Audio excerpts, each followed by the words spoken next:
YouTube, what's up? Real quick, weird video for you. Also, I appreciate the support on the last one. We're going to keep this garage thing kind of flowing. A little ricky-ticky, you know what I mean? We've got a really old video from about 4 years ago. Kind of mocked up, chewed up, spit out.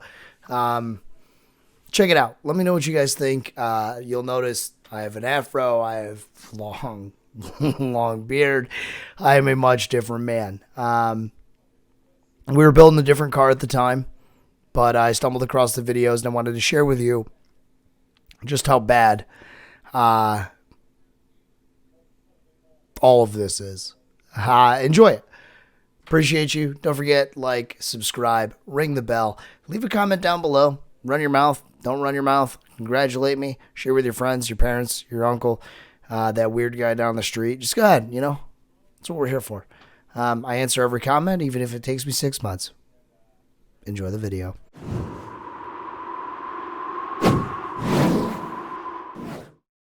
Alright guys, so we're here in the cellar. I'm Ryan, and we're working on the Rat Steven today. And today, we're building a overflow tank out of an old amaretto bottle. It's kind of got a cool shape. We're going to use some angle iron to build a base. And sorry, I'm a little feeling down in the weather today. My throat's a little jacked up. But we're going to take this amaretto bottle and make it an overflow tank for the rat. It is the Rat Steven that we are building. And this is technically the first rat I've ever built.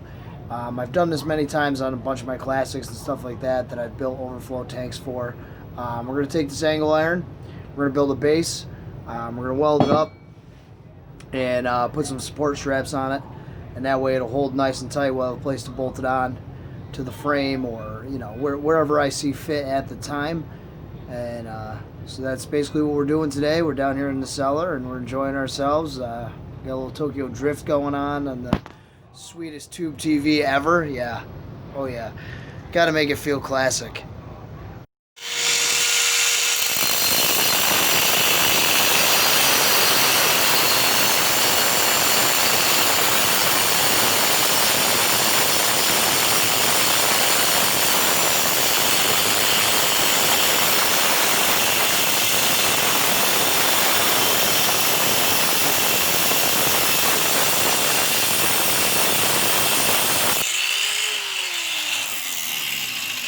Alright guys, so we got our base here. Look at that. Yeah. And some hot weld action, you know, we use some rusty angle iron because, you know, the car is essentially rusty. If you notice here, fits in there real nicely. A little bit of wiggle room, and that's so we can build our brackets to hold everything in place. If you're planning on doing something like this, I recommend that you have a design ahead of time.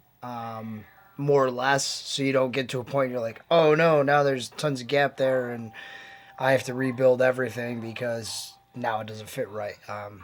You want to make sure that everything you're doing fits the way you want it to, or at least in a workable manner. So essentially, if you can't do what you want to do originally, you have room for adjustment and making different things occur. So I'll bring you back once we got the rest of it welded up here and we got our uprights in.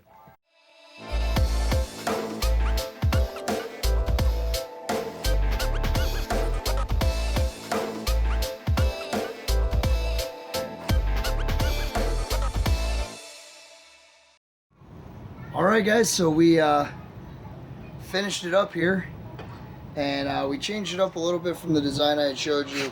Now we were going to put uprights on it, and I decided that wouldn't look as good.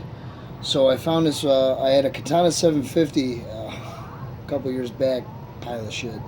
Had an extra chain laying around, so I made it fit around the bottle here, and we found some old pliers to basically hold everything in place. Now there is no way to remove the bottle from this, which is fine with me because I'm never going to take it out. If I take it out, I'll just take the whole assembly out.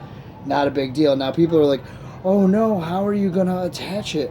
How are you going to fix it to the frame? You know what? Worst comes to worst, I'll weld the damn thing. I don't care. So we'll go with that. But this has been an interesting time here building a a beautiful overflow. And I am really proud of this. Now we'll take another look here. Notice it sits really well in there. There's very little play. Pliers came out well. Now I am using a flux core welder. I haven't really used one very often. I'm mostly a MIG guy, but all in all, it seems like the welds seem to sit pretty well, which is nice. There is some slag on the back of the bottle that I will clean off. I have some stuff I can get down in there with. Before anybody comments and says, "Oh, geez, ruin a big button." No, I don't care. It'll be fine. It's meant to be ugly. I don't care. If I was building a traditional hot rod or something like that, then yeah, I would care, and I would probably, I'd spend a little bit more time on it and make it something special. But I mean, they threw this thing together. Tokyo Drift. We're at the part where they're playing soccer on the roof. So what is that, like 45 minutes, half hour into the movie? So I mean, I'm pretty proud of it. Let's take another look here. The bottom is open. Literally, I just built a box out of angle iron, hooked the chain up, hooked the pliers up, welded everything together. I will clean it up. We'll see this in a later episode here. We'll be able to look back at this and say, hey, remember that overflow we built that's been on 6 cars now because I grew too attached to it. All right, guys, I hope you enjoyed the video. 2016 is when that video is, so 4 years ago. I just wanted to show you guys this. It's here. The only difference is with this is that the top's missing because we did run a hose down in there. It works great.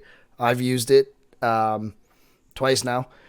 I'm going to keep it rocking and rolling. It's actually going to be in the rat that we're building currently.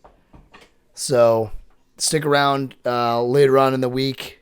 We'll see the roof exiting of the Buick. So that'll be a fun video for you guys. Check it out. We got some grinding and some cutting. So as always, guys, I appreciate it. Check out all my socials. Everything's in the link below. Join Support Force. If you're not part of it, get with it. Recent partner through Discord. So let's keep the numbers ticking up and share with your friends, your family. Leave a comment. I reply to all of them. We'll see you in the next one.